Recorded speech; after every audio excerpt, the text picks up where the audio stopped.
Alléluia. Shalom, shalom. Bien-aimés frères et sœurs, nous revoici à nouveau, juste par nécessité pour nous de participer activement à éveiller les précieuses brebis du Seigneur Jésus, car ils se sont infiltrés parmi nous des lourds ravisseurs déguisés en agneaux pour les piller, puis troubler sournoisement et avec une telle subtilité insoupçonnée que même avec l'œil averti d'une surveillance spirituelle, bien que outillés, ces derniers risquent de s'égarer dans des appréciations trompeuses et des décisions hasardeuses. À ce jour, ils occupent des positions élevées, impactant ainsi négativement la vie de l'Église.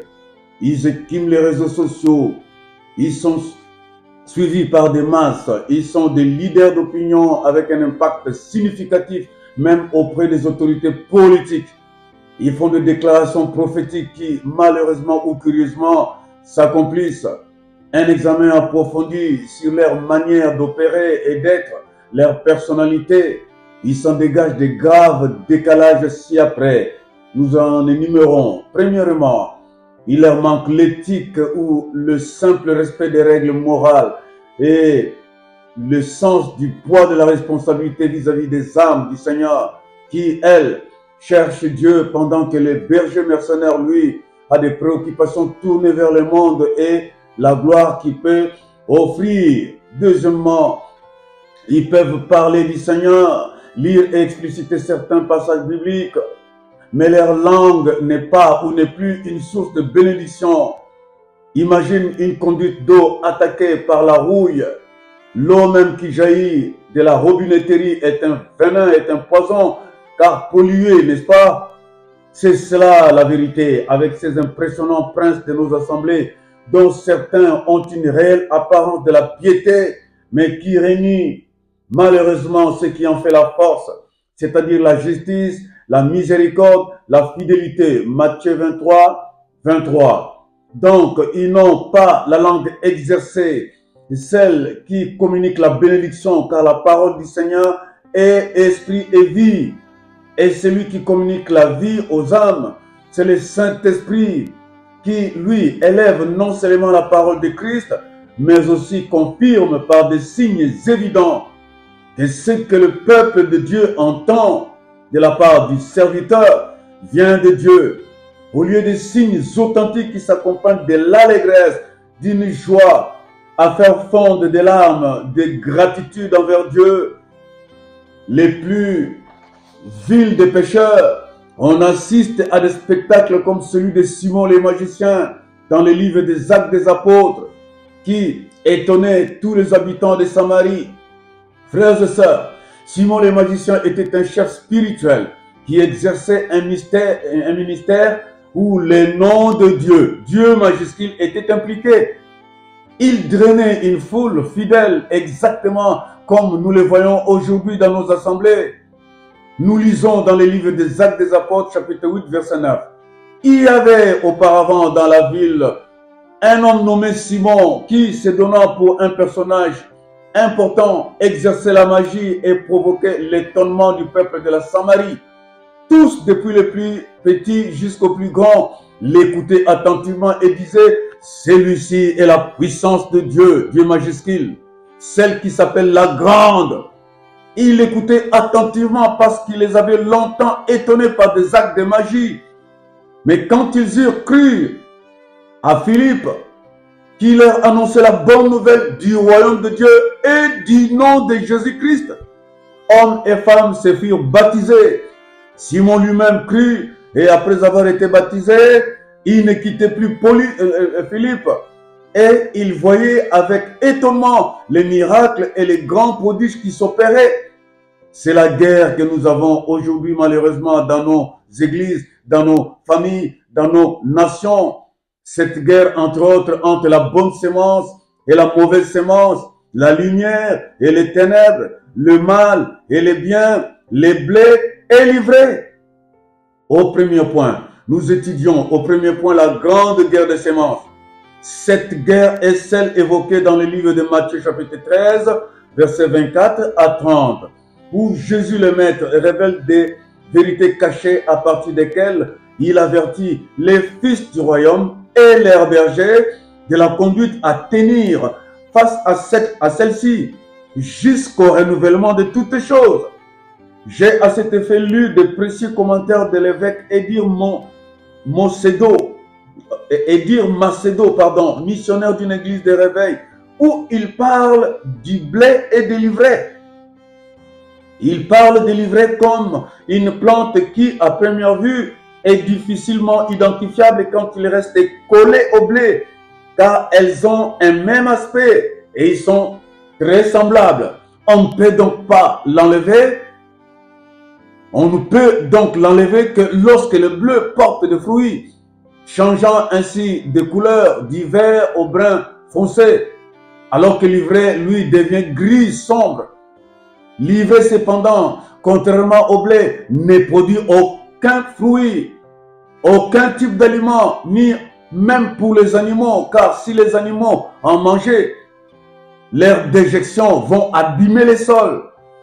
Les fruits de l'ivraie et les herbes qu'il produit sont toxiques. Alors, remarquez bien, ceux qui ne sont pas de Dieu ont la parole toxique, fluidité verbale exagérée, et même lorsqu'ils prétendent puiser dans la Bible leurs arguments, la racine de l'ivraie est entrelacée, enchevêtrée, entremêlée avec des racines de blé. C'est pourquoi Jésus, un excellent agronome et botaniste, a ordonné de ne jamais arracher l'ivraie trop tôt, de peur de détruire le bleu. Il apparaît que de faux disciples comme l'ivraie se distinguent par un zèle amer. Ce sont des perturbateurs. Ils assistent dans nos saintes réunions. Puis au moment de délibérer, ils sapent de belles initiatives nécessaires au progrès du royaume de notre Père. Ils étouffent et découragent le Fils du royaume qui, malgré tout, porte toujours de bons fruits. Nous avons dit que l'ivraie produit de faux fruits. Ils sont toxiques et non comestibles. Là aussi apparaît l'image des faux serviteurs de Dieu. Ils prophétisent, donnant souvent des prédictions qui s'accomplissent. Mais ils sont incapables de produire des vrais disciples de Christ. Retenez que tout ce qui est spirituel, bien-aimé, ne vient pas forcément de Dieu. Les démons sont tout à fait capables, y compris les spirites, les esprits de vaudou, les esprits des ancêtres, les esprits de Python. Ils sont tout à fait capables, disais-je, de prédire les événements sans avoir besoin du Saint-Esprit. N'oubliez pas que Satan est le singe de Dieu. Il imite tout ce que Dieu fait. C'est un contrefacteur. 2 Corinthiens, chapitre 11, versets 14 à 15, nous dit: et ce n'est pas étonnant, puisque Satan lui-même se déguise en ange de lumière. Il n'est pas étonnant que ses serviteurs aussi se déguisent en serviteurs de justice. Leur fin sera conforme à leurs actes. Le blé, bien-aimé, a été semé par le Père Céleste, car la terre est sa plantation, sa propriété, bien-aimé. Le Père sait aussi qu'il avait longtemps durant chassé des cieux Lucifer qui considère la terre comme sa concession, car il a dit au Seigneur Jésus un jour dans ses manœuvres de séduction: prosterne-toi et m'adore, et je te donnerai toutes ces richesses, car elles m'ont été données et je la donne à qui je veux. Et comme l'ivraie, toutes les richesses, les fruits que Satan donne à ses agents sont chargés de poisons et de venins toxiques. Ceux qui en mangent s'opposeront à Dieu, les haïront, blasphémeront et auront des desseins de s'attaquer directement à Dieu par des infidélités, par l'idolâtrie, par l'absence de miséricorde et par la propagation de la fausse doctrine. C'est ce qui a fait qu'un des descendants de David puisse se perdre, le roi Manassé, qui faisait passer ses fils par le feu. Il observait les nuages et les serpents pour en tirer les pronostics. Il pratiquait la magie. Il prédisait l'avenir. Il fit de plus en plus mal aux yeux de l'Éternel, afin de l'irriter, vous entendez? Il plaça des images taillées dans la maison de Dieu. Il égara les peuples, fit pire que les nations que l'Éternel avait détruites devant Israël. Voyez-vous, bien-aimés, c'est exactement ce qui se passe à ce jour dans nos églises, dans nos familles, dans nos nations. La guerre des bonnes semences, l'ivraie et les blés. Satan poussera ces mauvaises semences à irriter Dieu, à lui désobéir, à créer des lois contre nature et à entretenir un climat de suspicion entre serviteurs. On parle même dans nos assemblées, dans nos églises, des empoisonnements, de la haine, de la jalousie, de la corruption, etc. C'est la triste réalité de la guerre des semences, bien-aimés. Au final, que dit Dieu? Bien-aimés, homme de Dieu, Dieu dit ne déracinez pas l'ivraie, laissez croître. La moisson viendra où je mettrai les blés dans mes réserves et l'ivraie sera mis au feu. Bien-aimé, as-tu le droit de chasser ton frère ou ta sœur de l'héritage familial au motif qu'ils sont des magiciens ou des sorciers? Si tu le fais, tu fais fausse route. Blâmes-tu l'obscurité dans ta chambre ou tu allumes la lampe? Il faut allumer le feu qui consume les œuvres et montre-leur que leurs pouvoirs sont une contrefaçon et que toi, tu es le dépositeur des pouvoirs authentiques de Jésus-Christ qui brûle tout.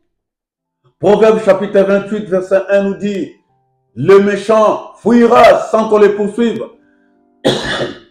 Dans le psaume 1, verset 4 à 5, on nous dit, les pécheurs ne résistent pas dans l'assemblée des saints. Garde le feu allumé, préserve la communion avec le Saint-Esprit. Je suis chargé de te garantir une chose, bien-aimé, et que tu n'as pas besoin de titres sacerdotaux. Tu es le dépositaire de l'abondance de grâce et du don de justice. Alors tu règnes dans tous les aspects de la vie par Jésus-Christ ton Saint-Sauveur. Romains chapitre 5, verset 17. Satan est-il le prince de ce monde? Oui, mais pas pour régner sur le Fils authentique du royaume de Jésus-Christ. Non. Il règne sur ceux qui lui ont fait allégeance. Des faux frères, des faux serviteurs, des faux cardinaux et de mauvaises semences, donc l'ivraie. Ils sont nombreux dans des prisons spirituelles, peu importe leur titre. Ils sont très respectés par des foules fanatisées. Ce sont des borgnes qui conduisent des aveugles. Telle est la triste réalité, pardonnez-moi. Comme l'ivraie, très reconnaissable par la mauvaise qualité de ses fruits, ces fils du diable sont passés maîtres en déguisement. Ne vous laissez jamais impressionner par leur rhétorique, parfois très universitaire, parfois trop pieuse et parfois trop quinoisée. Ne vous fiez pas aux prophéties ni aux miracles. Je viens de vous dire que tout miracle ne provient pas forcément de Dieu. Déjà là, même la cognée est mise à la racine des arbres. Tout arbre donc qui ne produit pas de bons fruits est coupé et jeté au feu. Matthieu 7, 19. Un vrai homme de Dieu, c'est avant tout reconnaissable par la qualité des fruits du Saint-Esprit qui grandissent en lui. Galates 5, 22. Comment peux-tu prétendre te réclamer de Jésus-Christ et nous ramener des raisins cueillis sur des épines ou des olives cueillis sur des ronces? Prends soin de ton âme, bien-aimé, et que personne ne puisse te dérouter de ta vocation céleste. Il ne me reste plus qu'à prier pour toi, bien-aimé. Père céleste, suprême Père, garde tes enfants, protège-leur des incursions du fils de la rébellion, accorde-leur tes grâces abondantes, tes bénédictions sans réserve, et préserve-leur du monde jusqu'à ton retour imminent, Père. Au nom puissant de Jésus-Christ de Nazareth. Amen, amen, amen. Prochaine vidéo, bien-aimé, dans 15 jours. Que le Seigneur vous bénisse. Alléluia.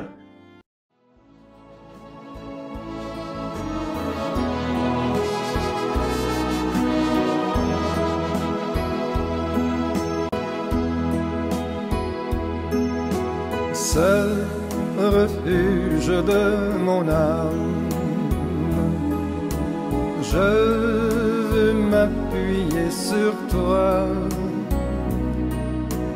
La paix que mon cœur réclame est à tes pieds, ô mon roi. Jésus sauveur, que je t'aime, ô toi qui mourus pour moi et qui veux dans le ciel même, qu'un jour je règne avec toi.